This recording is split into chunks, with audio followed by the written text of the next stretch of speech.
Hey, what's up everybody? 2013 Toyota Prius. I'm going to show you how to reset the maintenance light. What we want to do is get your trip to say trip A, right there. Now how you do that is you just push this trip button, and then I'm going to push it right now. It'll be kind of, it'll go to trip B, it'll go to the car symbol, it'll go to odometer, but you want to push it till it's on trip A. Okay, once you get that set, we're going to make sure this is on kilometers right here. I'm sorry, it's not good footage, but anyways, you push this to get to kilometers. This will go between miles per hour and kilometers.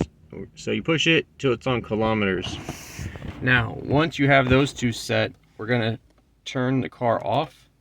You're gonna push and hold this button right here, and then you're gonna turn it on, but with your foot off the brake pedal, so it just lights up.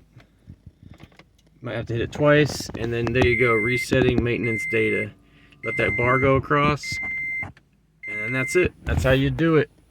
All right. Hopefully this video helped you out. Thanks for watching.